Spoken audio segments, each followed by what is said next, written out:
오늘 우리에게 허락하시는 하나님의 말씀은 시편 105편 1절에서 45절까지 말씀입니다. 너희는 주님께 감사하면서 그의 이름을 불러라. 그가 하신 일을 만민에게 알려라. 그에게 노래하면서 그를 찬양하면서 그가 이루신 놀라운 일들을 전하여라. 그의 거룩하신 이름을 찬양하여라. 주님을 찾는 이들은 기뻐하여라. 주님을 찾고 그의 능력을 힘써 사모하고 언제나 그의 얼굴을 찾아 예배하여라. 주님께서 이루신 놀라운 일을 기억하여라. 그 이적을 기억하고 내리신 판단을 생각하여라. 그의 종 아브라함의 자손아, 그가 택하신 야곱의 자손아, 그가 바로 주 우리의 하나님이시다. 그가 온 세상을 다스리신다. 그는 맺으신 언약을 영원히 기억하신다. 그가 허락하신 약속이 자손 수천 대에 이루어지도록 기억하신다. 그것은 곧 아브라함과 맺으신 언약이요, 이삭에게 하신 맹세요, 야곱에게 세워주신 율례요, 이스라엘에게 지켜주실 영원한 언약이다. 이것은 그가 그의 종 아브라함에게 하신 그 거룩하신 말씀을 기억하셨기 때문이다. 그는 그의 백성을 흥겹게 나오게 하시며 그가 뽑으신 백성이 기쁜 노래를 부르며 나오게 하셨다. 그들에게 여러 나라의 땅을 주셔서 여러 민족이 애써서 일군 땅을 물려받게 하셨다. 이것은 그들에게 그의 율례를 지키고 그의 법을 따르게 하기 위함이었다. 할렐루야. 저는 오늘 하나님의 말씀이 여러분들의 영혼을 소생시키는 역사가 있게 되기를 축복합니다. 제가 설교를 오늘 잘하고 싶은 마음보다는 하나님께 기쁨으로 예배하고 싶은 마음이 더 간절합니다. 저는 여러분들도 오늘 설교를 들으시기보다는 정말 기쁨으로 하나님께 예배하는 자가 되기를 진심으로 축복합니다. 예배는 성도가 누리는 가장 놀라운 복입니다. 말할 수 없이 기쁜 것입니다. 그래서 시편 기자가 우리를 예배자로, 하나님께 예배하는 자로 우리를 초청하고 있습니다. 1절 2절 말씀에 보면 너희는 주님께 감사하면서 그의 이름을 불러라. 그가 하신 일을 만민에게 알려라. 그에게 노래하면서 그를 찬양하면서 그가 이루신 놀라운 일들을 전하여라. 이렇게 말씀하고 있습니다. 저는 오랫동안 예배를 드렸지만 예배 기쁜 것을 몰랐습니다. 저는 예배가 너무 지겹고 또 너무 의무감으로 드려지는 것이고 심지어는 때때로 예배가 싫어지기도 했었습니다. 그것은 제가 하나님을 인격적으로 만나지 못했었기 때문입니다. 저에게 있어서의 하나님은 분명히 계시긴 한 것 같은데 만나지지 않는 분이시고 도무지 알기 어려운 분이고 심지어는 두렵기도 한 분이었습니다. 제가 하나님을 그렇게 알고 있으니까 예배가 기쁠 수가 없는 거죠.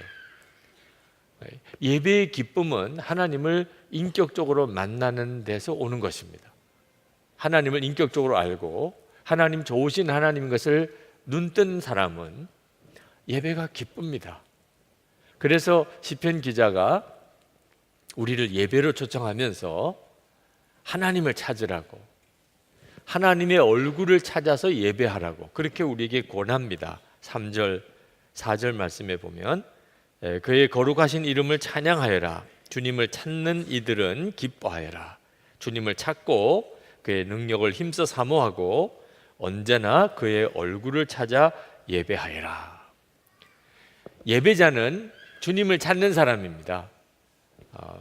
우리가 예배하는 것은 주님의 얼굴을 찾아서 예배하는 것입니다. 여러분 중에는 솔직히 예배가 지겨운 분들이 있으실 겁니다. 지겹지는 않아도 기쁘지도 않은 이런 분들도 이 자리에 계실 겁니다. 여러분, 하나님 앞에 예배 드릴 때 언제까지 그렇게 예배를 드리시겠습니까? 기쁨으로 하나님께 예배 드릴 수 있게 되기를 축복합니다. 그럼 어떻게 하면 그렇게 될 수가 있죠?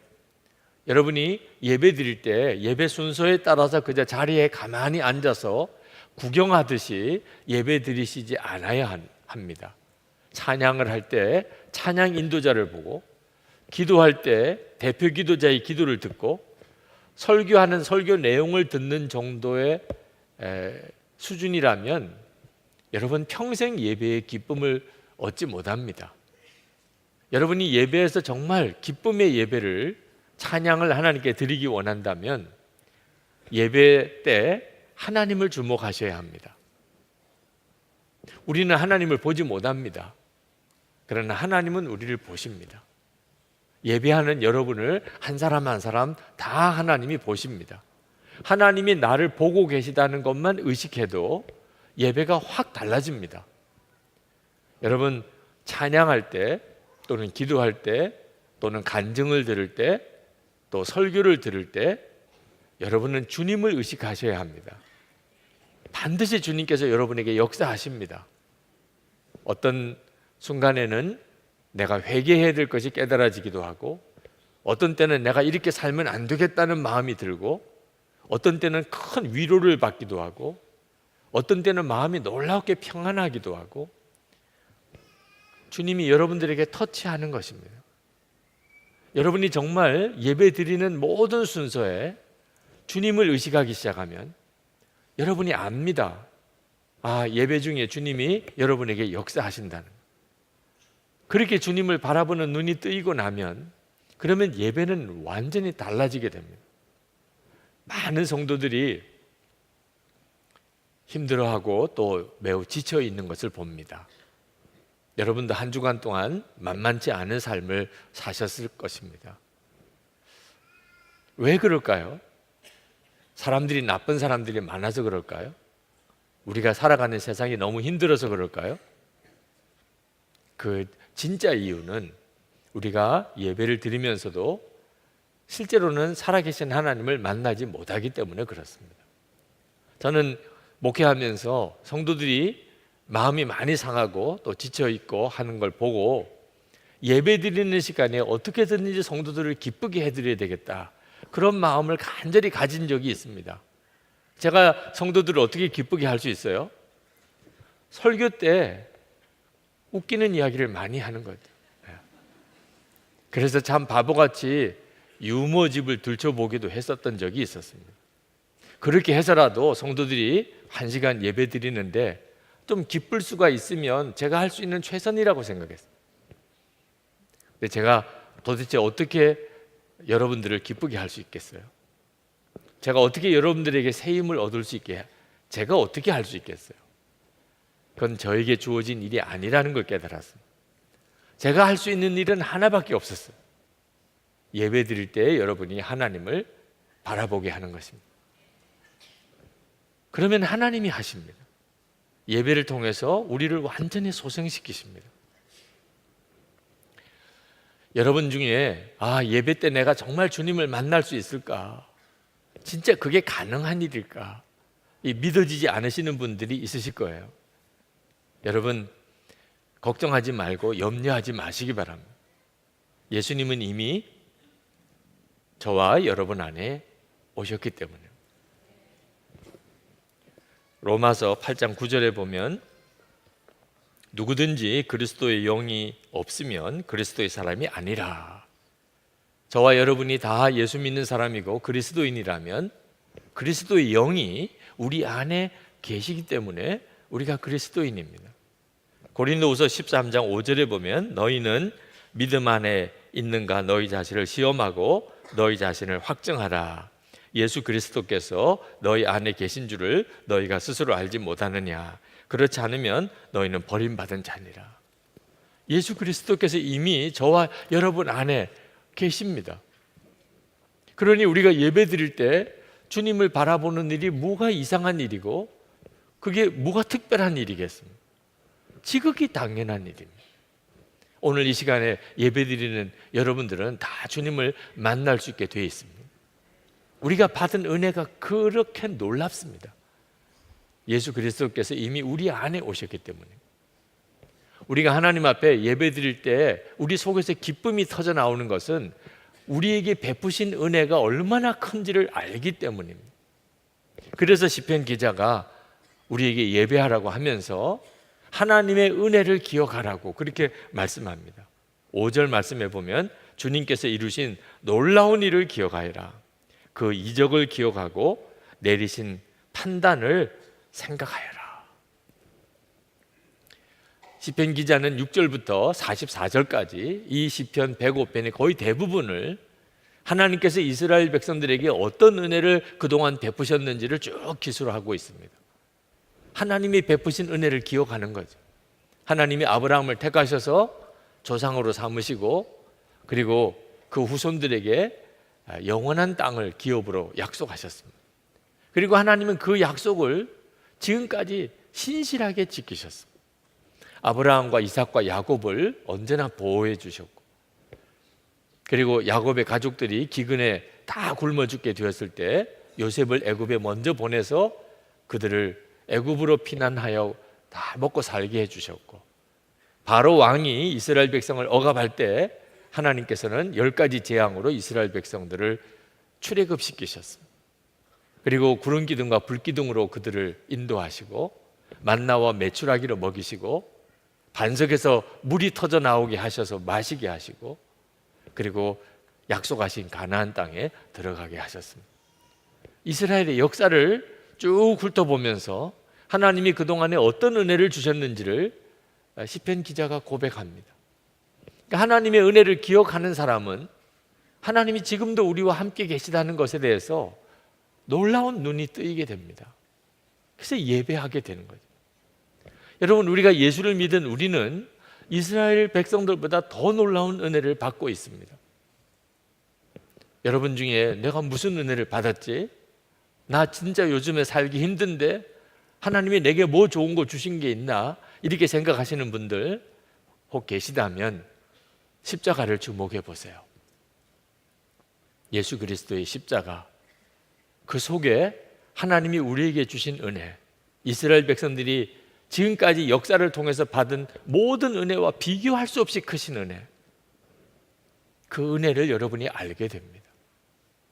하나님께서 우리를 영원히 지옥에 가게 하지 않으시고 우리가 지은 죄를 하나님의 독생자 예수 그리스도가 오셔서 대신 지고 십자가에 죽으시고 그리고 부활 승천하신 다음에 다시 우리 심령 속에 임하게 하신 그 십자가의 은혜, 거기에 제외된 사람이 있습니까? 그 십자가의 은혜를 부족하게 받은 사람이 있습니까? 한 사람도 없습니다. 십자가의 은혜를 알고 나면 지금도 우리와 함께 계시는 주님을 바라보는 눈이 확 열리게 됩니다. 그리고 우리 예배가 달라지는 거죠. 기쁨으로 충만한 예배를 드리게 됩니다. 제가 부목사 시절에 구파발에서 압구정동까지 교회를 나오시는 분이 계셨는데 여자 성도님이십니다. 하루는 제가 예배 안내를 서면서 성도들을 맞이하는데 그분이 예배당에 들어오시는데 맨발이에요. 신발을 신지 않고. 말을 하지 않아도 그날 무슨 일이 있었는지 알 것 같으더라. 그 남편이 아내가 교회 가는 것을 정말 싫어했어요. 그날 아침에 아내의 신발이라는 신발은 다 내던져버렸어요. 그리고 대문을 잠궈버렸어요. 담을 넘어서 신발도 없이 맨발로 구파발에서 압구정동까지 예배를 드리러 오신 거예요. 은혜를 아는 사람, 정말 은혜를 깨달은 사람은 하나님께 예배드리고자 하는 간절한 열망이 있고 그건 그 어떤 것으로도 막을 수가 없습니다. 이번 토론토 코스타 때 마지막 날 간증을 하는 남자 청년 하나가 그 간증 중에 이런 이야기를 하더라고요. 자기가 은혜 받은 때가 언제냐면 11살 때 처음이라는 겁니다. 초등학교 다닐 때예요. 아니, 초등학교 다닐 때 무슨 은혜를 받았나. 예수님을 그날 영접을 했는데 수련회 때 그때 자기 마음속에 너무나 놀라운 기쁨이 생겼다는 거예요. 나도 의지할 분이 있다. 그게 너무 기쁘더라는 거예요. 초등학교 다니는 11살 된 아이가 나도 이제 의지할 분이 있다는 게 그렇게 기쁘더래요. 그리고는 예배가 완전히 달라졌다는 거예요. 여러분, 초등학교 다니는 아이도 십자가의 복음으로 주님을 만나는 눈이 열리게 된다면 여러분 모두는 다 그 그 은혜의 초청을 받고 있는 사람입니다. 하나님은 우리를 기쁨의 예배로 부르시고 계십니다. 오늘 이 시간 하나님의 계획은 여러분이 이 예배를 통하여 여러분 속에 기쁨이 충만해지는 것입니다. 43절에 보면 그는 그의 백성을 흥겹게 나오게 하시며 그가 뽑으신 백성이 기쁜 노래를 부르며 나오게 하셨다. 할렐루야. 우리를 하나님께서 예배자로 부르시는 하나님의 계획이 여기에 나옵니다. 기쁨으로 하나님 앞에 나오게 하시는. 왜 그렇게 하실까? 마지막 절에 보면 하나님이 우리를 기쁨으로 예배하게 하시는 하나님의 진정한 뜻이 나옵니다. 이것은 그들에게 그의 율례를 지키고 그의 법을 따르게 하기 위함이었다. 할렐루야. 하나님이 우리를 하나님께 예배하게, 기쁨으로 예배하게 하시는 이유는 우리가 이 세상에 사는 동안 세상에 끌려 살지 않고 하나님의 율례를 지키고 하나님의 법대로 사는 그런 삶을 살게 하기 위해서라는 것입니다. 우리가 세상에서 하나님께 예배한다고 할 때 주위에 있는 사람들이 싫어하는 경우가 있습니다. 언제 그렇습니까? 집안일도 다 팽개치고 직장 일도 다 뒤로 하고 나는 하나님께 예배 드려야 되는 사람이야. 나는 예배 시간에는 반드시 가야 돼. 이렇게 예배하는 자를 보는 세상 사람들은 그게 결코 좋아 보이지 않는 것입니다. 예배만 드리면 다야? 이런 빈정거리는 말을 듣는 거죠. 여러분, 이것은 진짜 예배를 모르는 것입니다. 우리가 하나님께 예배 드리기를 힘쓰지 않은 것은 우리가 해야 될 일들을 다 뒤로 하고 모든 것 다 내팽개치고 그리고 하나님께 와서 오직 하나님의 이름만 부르고 하나님만 찬송하라는 게 아닙니다. 예배는 우리의 삶을 변화시킵니다. 하나님께서 원하시는 예배는 우리의 삶을 바꾸시는 것입니다. 여러분, 오늘 여러분이 예배 드리러 오신 걸 보니까 제가 보기에는 가장 좋은 옷을 입고 오셨어요. 오늘 예배 드려야 되니까, 오늘 예배 드리는 날이니까 이 가지고 있는 옷 중에서 그래도 제일 괜찮은 옷을 꺼내 입으셨을 거예요. 머리도 다듬고 그리고 얼굴도 다듬고 그리고 오늘 예배에 오셨을 겁니다. 여러분, 예배를 드린다는 것은 우리를 변화시켜요. 우리가 뭐 극장에 가는 거나 또는 뭐 우리가 어디 산책을 가는 거나 뭐 우리가 어디 식당에 가서 밥을 먹는 것과 전혀 분위기가 다르죠. 그런데 여러분, 예배는 우리의 이렇게 외모만 바꾸는 게 아닙니다. 진정한 예배는 내 마음을 보시는 하나님 앞에 나오는 거예요. 외모를 꾸미는 것과 비교할 수 없어요. 만약에 여러분이 누구와 불화한 일이 있다면, 부부싸움을 했다거나 가족들 사이에 뭐가 안 좋은 일이 있다거나 또는 교우들 사이에 또는 직장 동료에게 만약에 여러분이 뭔가 원망 들을 일이 생기면 그럼 우리는 예배 드리러 나올 수가 없어요. 예수님께서 말씀하신 겁니다. 마태복음 5장 23절에 그러므로 예물을 제단에 드리려다가 거기서 내 형제에게 원망 들을 만한 일이 있는 것이 생각나거든 예물을 제단 앞에 두고 먼저 가서 형제와 화목하고 그 후에 와서 예물을 드리라. 세상 사람들과의 관계가 안 좋은데 우리가 하나님 앞에 와서 어떻게 예배를 드릴 수 있느냐는, 우리가 하나님께 예배 드려야 하겠기 때문에 불화한 사람들에게 가서 내가 용서를 구하고 그리고 화해하고 그리고 나서야 하나님께 예배 드릴 수 있는 겁니다. 예배는 우리의 삶을 완전히 바꿔요. 여러분의 마음속에 더러운 생각을 가지고 어떻게 예배 드리러 나올 수 있겠어요? 여러분이 거짓말하고 또 여러분이 성질을 부리고 살고 여러분들이 다른 사람에게 손해를 끼치고 그러면서 어떻게 예배 드릴 수 있겠어요? 여러분이 진짜 예배를 드리게 됩니다. 주님의 얼굴을 찾는 그런 예배를 드리게 된다면 여러분이 하나님이 기뻐하지 않는 마음을 하나님 앞에 다 고백하고 회개하고 그리고 마음이 정결해지고 염려와 근심을 십자가에 못 박고 그리고 난 다음에 하나님께 나와서 예배하게 되는 것입니다. 그래서 예배는 우리의 삶을 바꾸는 것입니다. 그럴 때 우리 주변에 있는 사람들이 예배 드리는 것에 대해서는 이해를 못하지만 저 사람들이 어떻게 저렇게 놀라운 삶을 사는가, 사람들과 화해자가 되고 그리고 늘 정결한 삶을 살고 모든 일에 최선을 다하고 무슨 일을 맡기든지 늘 성실하고 기쁨이 있고 감사가 있는, 도대체 저 삶은 어디서 오는가? 하나님을 예배하는 사람이기 때문에 그렇구나. 그래서 그들이 전도를 받는 거예요. 이것이 하나님께서 우리에게 기쁨으로 예배하라고 하시는 뜻입니다.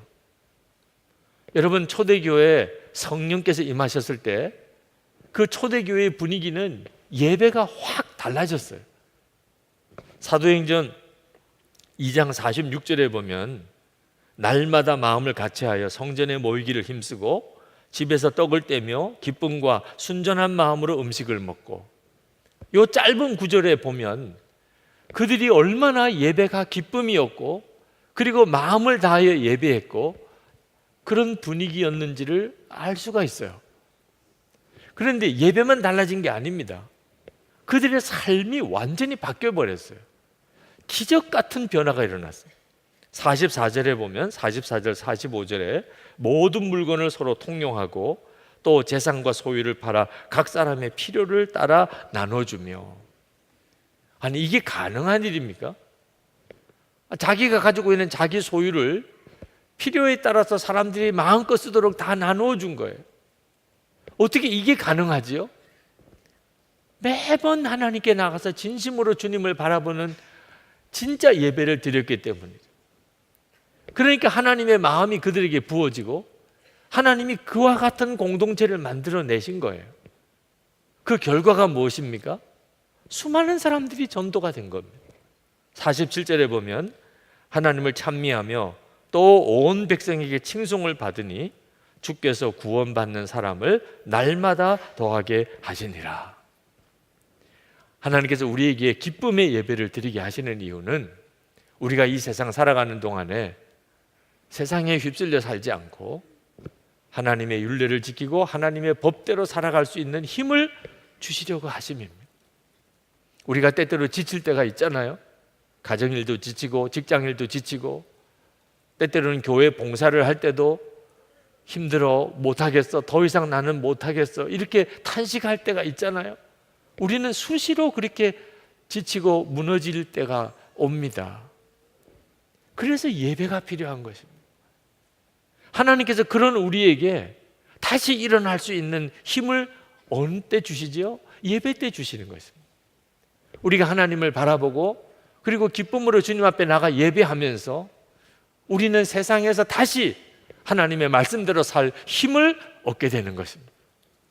이것이 오늘 우리를 예배자로 부르시는 하나님의 계획이고 예배자로 부름받은 자의 은혜인 것입니다. 여러분, 예배가 죽으면 안 됩니다. 절대로 형식적으로 예배를 드리는 것, 그저 교회 와서 예배 시간에 자리에 앉아 있는 것으로 예배 드렸다고 생각하는 그런 상태에서 계속 머무시면 안 됩니다. 예배를 향한 하나님의 말할 수 없는 계획을 정말 여러분이 믿으셔야 합니다. 오늘 성찬식을 합니다. 이 성찬식은 예배가 무언가를 정확하게 보여주는 은혜의 시간입니다. 예배는 주님의 얼굴을 찾아서 예배하는 거라고 그랬잖아요. 이 성찬은 예수님께서 우리와 한 몸이 되셨음을 성찬이라고 하는 의식을 통해서 우리에게 다시 한번 확인시켜주는 시간입니다. 예수님께서 제자들과 함께 이제 마지막 식사를 하실 때입니다. 예수님은 제자들에게 꼭 해주고 싶은 말씀이 있었습니다. 그래서 내가 이제 십자가에 죽고 그리고 다시 부활하여 이제 성천에서 하나님께로 돌아가겠지만 내가 너희를 떠난 게 아니라 너희와 함께한다. 세상 끝날까지 너희와 함께한다. 너희와 하나가 되었어. 그 말씀을 하시고 싶었어요. 그때 예수님께서는 그걸 말로 하지 않으시고 성찬을 하셨습니다. 그러면서 이 떡을 내 몸이라, 이 잔을 내 피라고 하시면서 그걸 제자들에게 먹고 마시게 하셨습니다. 제자들로서는 그때 당시로서는 잘 이해할 수 없는 것이었지만 제자들은 평생 잊을 수 없는 정말 놀라운 주님의 메시지였어요. 성찬을 할 때마다 주님은 나와 이미 한 몸이 되셨음을 계속 확인하는 것. 주님 오실 때까지 주님을 기념하라고 그랬어요. 예수님께서 왜 그렇게 하셨을까요? 말로 도무지 다 표현할 수 없는 메시지가 바로 이것이기 때문에. 어떤 아이가 정말 학교 가기를 싫어했어요. 엄마 아빠가 그렇게 달래도 안 되고 야단쳐도 안 되고 억지로 학교를 데려다 놓으면 도망가 버리고, 그래서 이 부모가 랍비에게 찾아와서 하소연을 했습니다. 아이가 있는데 도무지 학교 가기를 싫어합니다. 어떻게 하면 좋겠습니까? 랍비가 데려오라고 그랬어요. 그래서 그 아이를 데리고 랍비에게로 왔습니다. 아이는 정말 끌려오듯이 온 거죠. 랍비가 그 아이를 보고 한마디로 학교 가라는 말 안 했습니다. 웃는 얼굴로 그 아이를 맞아주고 그리고는 그냥 꼭 안아주었어요. 한참을 그렇게 안고 있었습니다. 그 랍비의 품에 한참을 안겨있던 아이, 그리고는 집으로 돌아갔습니다. 그 다음날 가방 들고 스스로 학교를 갔습니다. 그 랍비는 아무 말 하지 않았지만 말로 표현될 수 없는 깊은 메시지를 그 아이와 나눈 거예요. 성찬이 꼭 그와 같은 것입니다. 여러분, 우리가 말로 정말 다 표현 못할 때가 있잖아요. 예를 들면 연인들끼리 사이에 입맞춤을 말로 어떻게 설명해요? 그걸 어떻게 말로 다 정확하게 전달할 수 있어요? 입맞춤 그것으로만 해결할 수 있는 거죠. 성찬은 예수님과 포옹하는 시간. 여러분, 오늘 성찬할 때 꼭 기억하십시오. 주님이 여러분을 꽉 안아주시는 시간, 주님과 거룩한 입맞춤을 하는 시간입니다. 내가 너와 함께 한다. 내가 너와 한 몸이야. 여러분이 이 예배를 정말 알고 나면, 그리고 실제로 누리고 나면, 그러면 어떤 어려움도 이길 힘을 얻어요. 어떤 형편에서도 하나님의 말씀대로 살 수 있는 힘을 얻어요. 제가 이번 토론토 큰빛교회 부흥회를 인도하러 갔는데 이면수 목사님 석방되고 그 다음 주간에 온 교회가 잔치 분위기예요. 주일 예배를 드리고 그리고 관고하기를 저와 부흥회 강사로 온 저와 이번에 석방되어 오신 이면수 목사님, 담임 목사님 이제 로비에 서 계실 텐데 인사들 하고 가십시오. 이렇게 광고를 하시더라고요. 제가 이면수 목사님 옆에 섰습니다. 그리고 이제 성도들이 나와서 인사를 해요. 힘들어 죽는 줄 알았어요. 뭐 딴 때 같으면 간단히 인사를 하고 지나가거나 뭐 인사를 안 하시는 분들도 있거나, 그래서 뭐 인사를 해봐야 그게 그렇게 힘들다고 느껴질 수 없는데, 그날은 전 교인들이 인사를 하러 섰어요. 그것도 그냥 간단히 악수만 합니까?